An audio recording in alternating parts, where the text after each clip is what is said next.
It's Mr. H here with you, finishing up the Second World War. We've talked about Europe, we've talked about the Pacific. Time to talk about the home front. Now, someone explain to me why Americans win wars. If anyone ever asks you that question, here's your answer. Look at this picture, one of my favorite pictures of all time. Why do Americans win wars? Well, look at this. We'll fight at anything, man. Mud doesn't stop us. Look at this. Best equipment you can find. We help each other out. We never give up. Helps to be a little bit crazy. That's how Americans win wars, pick a war, any war, and all of those things remain true. Now, I'm going to keep the politicians out of the way. Now, the Second World War is what we call a total war, and it's exactly what it says it is. Unrestricted warfare, in which the traditional difference between military and civilian targets is disregarded and all resources in a society are mobilized in pursuit of national objectives. That means we use everything. Everybody's got a job, everything's got a purpose, and we shoot at anything that moves. Of course, the enemy does the same thing. When we talk about traditional difference between military and civilian targets, we're talking about the bombing. The Germans, the Russians, us, the Americans, the British, French weren't in the war long enough to do this. Japanese really bad with this stuff. Is hitting civilian targets. Not because, they hated civilians. I'm sure that had something to do with it, especially on the Eastern Front. But usually the bombing was so imprecise, it usually took 10 bombs to hit one target. So where'd the other 9 go? Yeah, everything around the target. That's why cities got completely destroyed. Yes, there was terror bombing. Yes, they did go after civilian targets on purpose, but most of the time it was simply because the technology hadn't caught up to where you could hit your target one shot, one kill hasn't happened yet. All resources, you name it, it gets used, man. Anything metal goes to the military. Rubber goes to the military. Tires, forget it. You're walking wherever you're going. Gasoline gets rationed. There's even days where you don't eat meat because everything goes to the military. Every single thing that you can find is going to be used in the military, and that's just the way it goes until the end of the war. Hey, who's this? Who's Geraldine Doyle? You know exactly who she is. You've seen her before. I bet you have. You know you have. All right. Here's the answer right here. You know her. You've seen her before. There it is. Rosie the Riveter. They weren't sure which image they wanted to use originally, thinking about this one and that one. They didn't go with this one because they thought a muscle-bound woman would be kind of scary and intimidating. I'll be honest with you, man. She doesn't need to be in a factory. She needs to be out on the front. But this is the one they went, Rosie the Riveter. And women. Women are going to be in the factories. They're the ones putting the tanks and everything together. All the men are out fighting the war. Someone's got to run the factory. Here come the women. They do a fantastic job. And they could do it cheaper because, they were making nothing before and now they're making something. So, hey, they're making money. Plus, there's nothing to spend it on because everything's going to the military. So once the war was over, yeah, they went back to the kitchen. But man, they had a lot of money waiting for them. And believe me, if the husband wasn't being a good husband, she could leave him and had some money to get started. A lot of self-confidence too when you're piecing together a B-29 bomber without the men helping you. The numbers don't lie, Gus. This is what my Aunt Maria used to yell at my Uncle Gus about. Uncle Gus would go to various parties, Christmas and all the other Greek holidays we have, Easter and name days and stuff. And he'd have a little too much to drink and he liked to start tossing money around. Oh, yeah, yeah. Very popular guy. Of course, my Aunt Maria put a quick stop to that. Anyway, the numbers don't lie, Gus. The rent's due tomorrow. Well, numbers don't lie either when you talk about the Second World War. Look at this. 15 million Americans are in the U.S. Armed Forces during the Second World War. That means 75% of every man between 18 and 34 was in the U.S. military. The other 25% for F or disabilities or couldn't pass the physical, or maybe this couple guys might bribe their way out of this, but a lot of people, everyone kind of disappears. Why the women are in the factories. In 1944, the draft was expanded for men up to age 40. Why is that? Because now you get the old farts can like drive trucks and stuff like this and free up the younger guys for the fighting. In 1945, they bumped it up to 45. So, more old farts can do the driving and moving stuff, and these guys can go in infantry if they need to. You had 72,000 conscientious objectors during the Second World War. Well, 72,000 people applied, 52,000 given conscientious objector status. 25,000 people were COs, and they still got drafted. But with a conscientious objector, someone who doesn't believe in fighting, you could still get drafted. They put you in non-combat roles, usually in a medical battalion, which is, that's a standard operating procedure usually. You figure if you're not going to fight in a war, you can at least help people get hurt by it. And most conscientious objectors were fine with it. 12,000 other conscientious objectors go to civilian work camps, labor battalion or some kind of civilian worker for the U.S. Army, haul stuff on trucks or on ships, stuff that needs to be done anyway. And these guys aren't going to be fighting, so they free up somebody to go fight who has no problem shooting at other human beings. And of course, 6,000 people went to prison for refusing to do anything. Just be a civilian worker, man. Get something done. Get paid. At a 4% desertion rate during the Second World War, that's about historically accurate, about 4% across the board, as long as they've been keeping stats on this to about, believe it or not, about the 1700s. And, 16,000 people in prison for desertion. They only shot one guy for desertion in 1945. Rather surprising. I thought for sure more would get shot. But, hey, 4% is historically accurate. Now, the women. He left a shrinking violet and came home to a very strong oak. These ladies who aren't going to see their husband for like 4 years, so once you get drafted sent to Europe Pacific, it's very rare you get any time to come home. So most of the time they're gone to the end of the war. And, the ladies have to work in the factory, they have to run the house, they pay the bills, they do everything. And they gain a lot of self-confidence coming back too, It's like, I'm not so dependent on a husband anymore because I've been doing everything. The divorce rate in 1940 America was about 16%. It jumped up to 27 during the war. Now, some people say there was some cheating going on, and yeah, I'm sure that happened, 4 years separated and stuff like this. But when you come back, yeah, your wife isn't quite the same lady she was when you left. I don't mean that in a negative way. She is more confident, actually has a lot of money because, like I said, there's nothing to spend it on. Right here, money, nothing to spend it on. It's a lot like when women went to the workforce in 1860, 1900. So they got money, have confidence now. Hey, might be the beginning of the feminist movement a little bit early. Hasn't quite kicked on yet, but looks like it might be where it's starting. Now, some women, of course, join. Now, women aren't in combat roles, not saying they get mixed up with the artillery falling all over the place.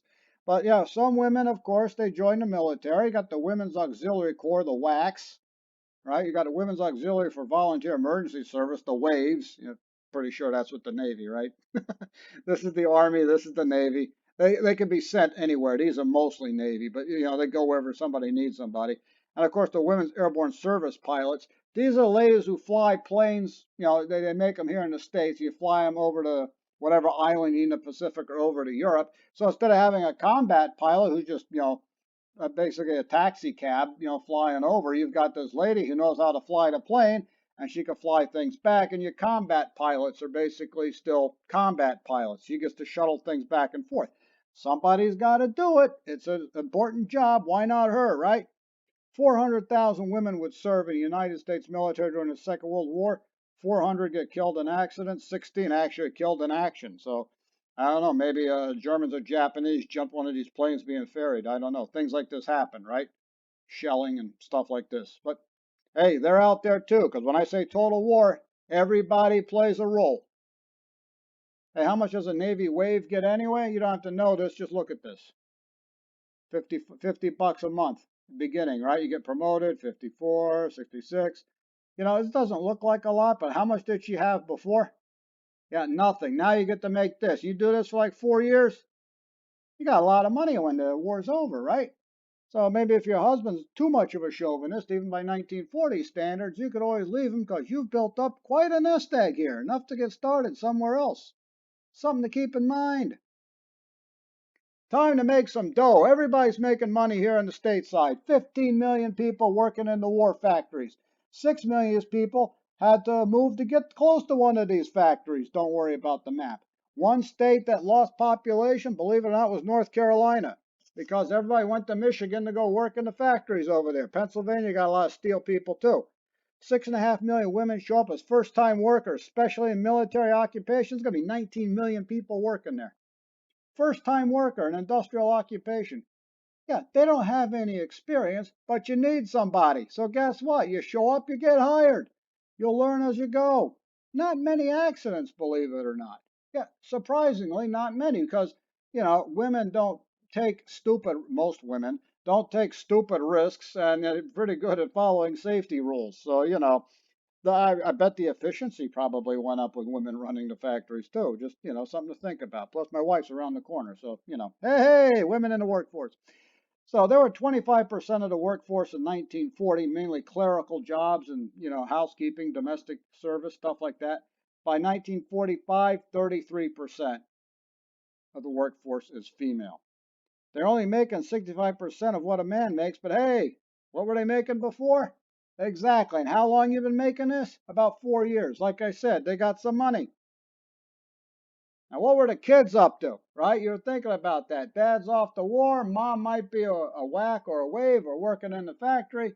What are the kids up to? Well, they used to call these kids 8-hour orphans. Why? Because, mom's in the factory for 8 hours. Or even latchkey kids, where they give them the key and they have to let themselves in the house, or they hide it under the mat kind of thing, or a fake rock. Yeah, fake rocks have been around a long time. School enrollment drops during the Second World War. Why? Hey, let's make some money. Yeah, they knew their math pretty well. 900,000 teenagers working in a factory in 1940. No one really has a driver's license. There's no real sort of ID. I don't know how old this guy is. Off you are working.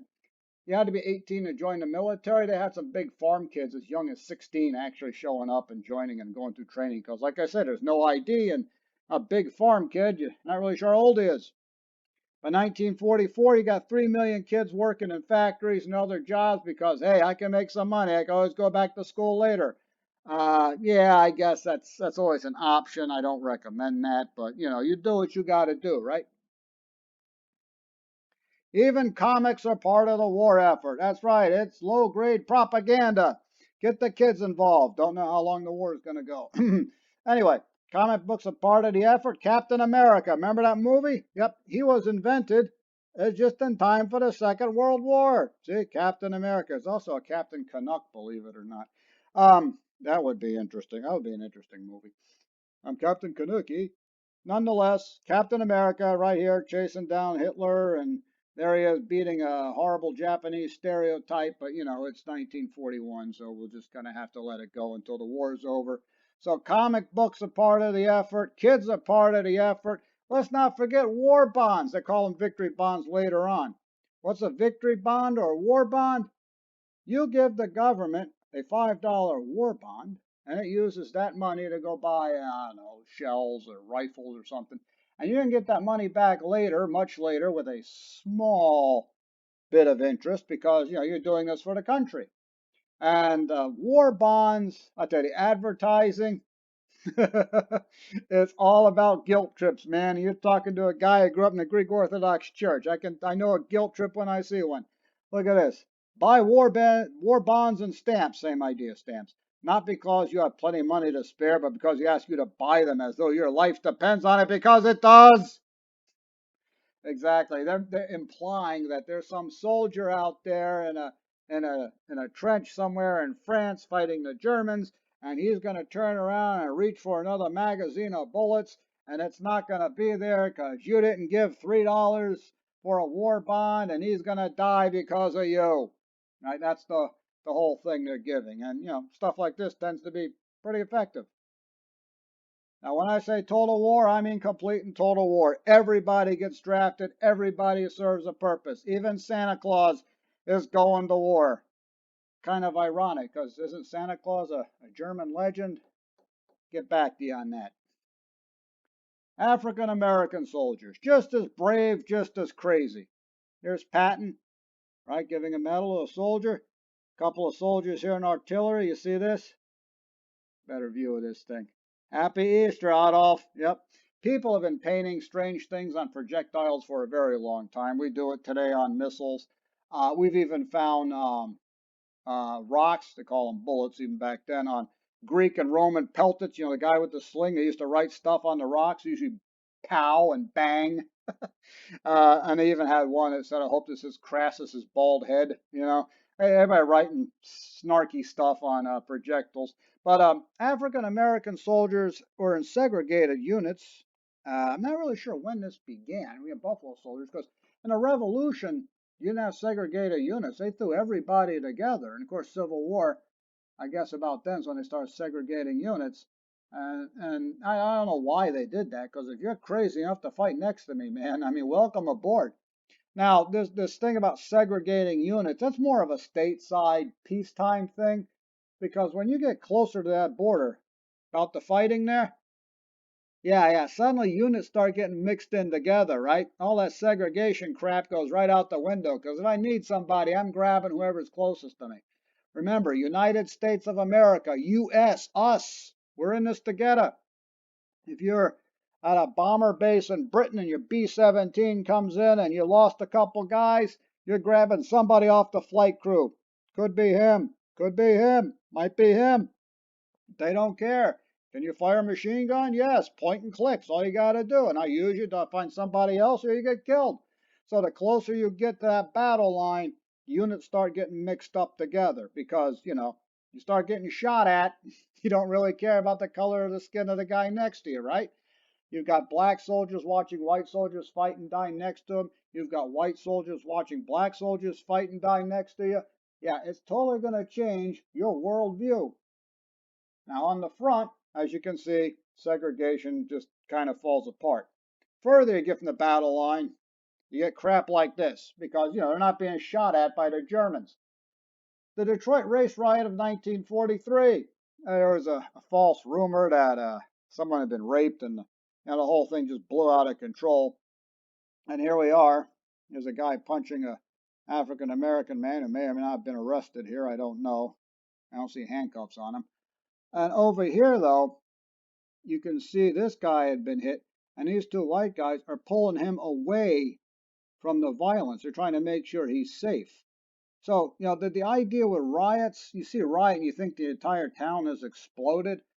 The truth of the matter is, not that any kind of race riot is good, but the percentage of people involved is often very, very low.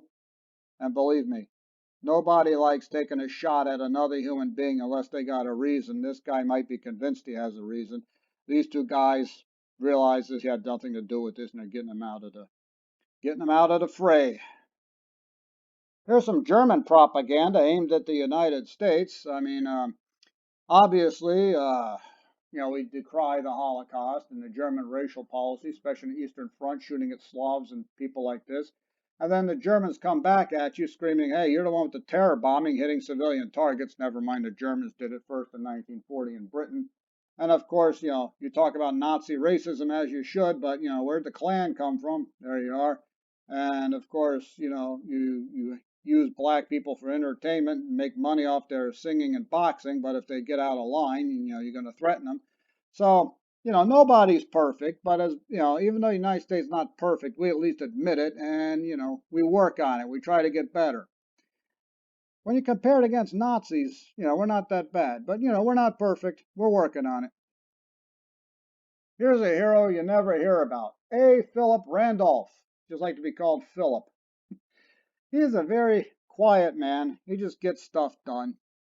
He was about 50 years old and a sleeping car porter. That means he's not the conductor, but he's the guy who kind of makes sure a sleeping car, it's a railroad car people sleep on, kind of like a traveling hotel. He makes sure the beds are there and you got food and everything.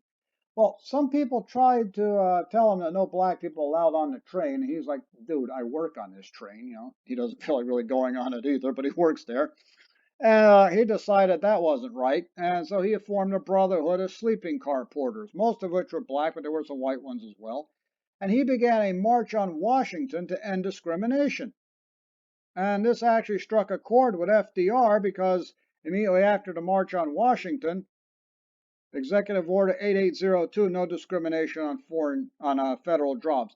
Later on, President Truman is going to desegregate the military. No segregation, that's supposed to be military down there, 9981.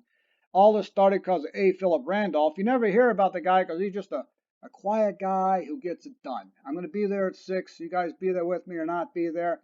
And of course, lots of people went on this march, black and white, including one young man named Martin Luther King. Yeah, he decided, you know what, I'm going to do this too and make it even bigger. And this was his inspiration, Philip Randolph. Hey, we already talked about the 442nd Regimental Combat Team. You remember who they were? Right, Japanese Americans organized in a regiment, highest decorated unit in the Second World War and U.S. history. Their families were back in the camps back in the U.S. West and Arkansas, and here they are fighting for that country that's keeping their family in prison. And once you come back, you know what he's going to say: "Let my family out right now. No more relocation camps." Like I said earlier, they got him fighting in Europe because if they go to the Pacific, you know how the Japanese are prisoners, and if he's a Japanese American fighting against Japanese, oh, believe me, not going to be good for him. And what about Hispanic Americans? Hmm? Well, you see this sign, Americans all, let's fight for victory. We're all in this together. Now, Hispanic Americans weren't really discriminated against. They got drafted like anyone else. So if your name's Garcia or Mendez or whatever, you're going to get thrown in with any other unit. The only exception was if you were in the country, shall we say, not completely legal, you still get drafted, and if you didn't speak English, they gathered all the guys who couldn't speak English, Spanish speaking labor battalion. They make a labor battalion out of this. So you guys are working for the country, you're serving the country as a labor battalion, and when the war's over, hey, you guys get to be U.S. citizens, and we're going to give you some English lessons too. Of course, they're hanging out with American soldiers, so they're learning some English. I'm almost terrified to ask what the first words they're going to learn are. Yeah, with this guy, I've always looked at him and he's like, what is this stuff? Yeah, just the look on his face. And he's like, I'm eating it and I wish I hadn't. And he's like, I don't know if I should or not. Oh, World War II. All right, the zoot suits. What's a zoot suit? All right, you know everything's rationed in the Second World War, including cloth. Take a look at what you're wearing right now. What you're wearing right now, shall we say, fits. All right, maybe you wear it a size big like I do, just to make air circulate, especially in a hot climate like this you're not used to. And people get upset because if you ever look at suits and things, fashion from the Second World War, civilian fashions, you notice those clothes tend to be kind of tight fitting. And the reason they did is because you ration cloth and you made it the exact size to save cloth. A zoot suit, usually worn by Mexican American youth in the LA area, as you can see, kind of baggy, lots of cloth, and used to upset people because they're like, I'm rationing cloth. I need it for uniform for soldiers, and I'm wearing something a size too small to save, cloth, and these guys are walking around. First of all, why are you not drafted? And secondly, what's with these baggy clothes using all the cloth? See, more zoot suits, lots of cloth. There was a female version of zoot suit as well. I don't know. People didn't really complain about this, though. People seem to like this pretty much. Yeah, look at her, showing that knee. Very daring. Wow, what a rebel. Well, some people are very hardcore fashion critics. Got the zoot suit riots in 1943. Ripped the clothes off of them, beat them with sticks. It started with Navy sailors, some servicemen, because, like I said, they've come back from the war, and I know everybody is, sacrificing, and they see the guys in the zoot suits. They've been drinking a bit, usually on an empty stomach, and we end up with this. Oh, well, no era is perfect, especially ours, and especially theirs, right? Now, they had illegal workers. They were around. But they decided, hey, we can use you guys because once again, everyone's off fighting the war. The women's in the factory. Somebody has got to pick the crops. So we got the Bracero program. Some people say Bracero. I've heard Bracero. Legalized migrant worker, sometimes some indentured servitude thrown in there. So what they would do is they would call for Mexican workers. Oops, what's going on out there?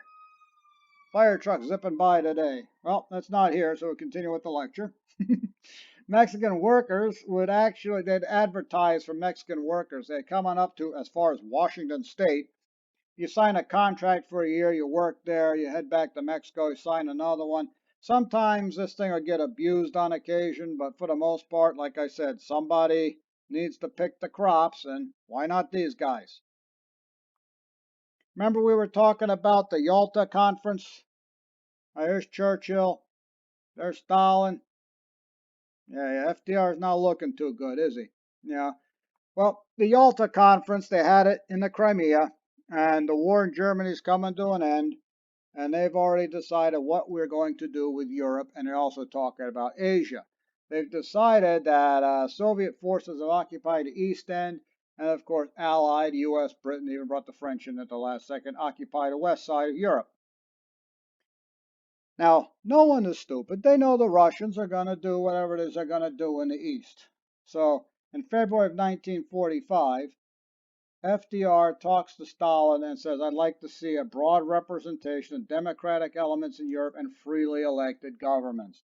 And Stalin says, certainly, we will have freely elected governments in Eastern Europe. They will have a choice when we have elections, and those choices are going to be the Communist Party or, the Communist Party. The Russians, are kind of paranoid about invasions. They're going to secure their border and push the border out as far as they can go. United States, we've never seriously been invaded. Great Britain was last invaded in 1066. Different view of the world. Also created the United Nations. The League of Nations clearly didn't work out. We have a new international organization dedicated to peace, started in San Francisco in April of 1945. If you're a Star Trek fan, you're going to know this is where United Federation of Planets gets started too. I really like that movie where that starship was like hijacked and smashed into San Francisco, taking out Alcatraz and all those buildings. I tell you, man, I really love the CGI effects of the 21st century. Still like Predator better though. All right, so here's the Cold War. It's already kicking off. Look at this. The Russians have occupied. They smashed their Nazis from this end. Us, the British, brought France back in at the last second to smash the Nazis from the west. And here's the border. Austria is going to be neutral. Switzerland's always been neutral. And you know what's going to happen over here, right? He's going to get communist governments. We said, should be democratically elected. The Russians say, sir, we had an election. Communist against communist. Democracy all around, right? So already both sides are paranoid. Remember, the West and the Soviet Union did not get along well before the war. They had a common enemy, the Nazis, and now that the Nazis are done, they're looking at each other. Russian paranoia, push that border as far as they can. The West, we just finished one totalitarian regime, the Nazis, looking at another one, and these guys look like they got a head start. They keep going if you didn't stop them. Eventually they'll form the Warsaw Pact, and eventually it's going to be NATO. So Europe has an iron curtain descending right here, and neither side's getting along too well. Same thing's happening over here in Asia. China will go communist in 1949, but 1945, this is still a bit of a mystery. Don't know how it's going to work out. Japan will eventually surrender. You know that already. And then Japanese forces are thrown out of China by the Soviet Union. Keeps going down into Korea. American forces south. Russians from the north. They meet her on the border. Who's got the legitimate Korean government? The Russians form theirs. We form ours. Going to be a problem around 1950. Spoiler alert. So, Second World War is over, and we're really hoping that we're not plunging headfirst into a Third World War. So, right now, it's the Cold War, the ideological struggle between the Communist Soviet Union and the Democratic Capitalist United States. And this thing goes hot. This might be the last war we ever fight. Have a nice day. I'll catch you later.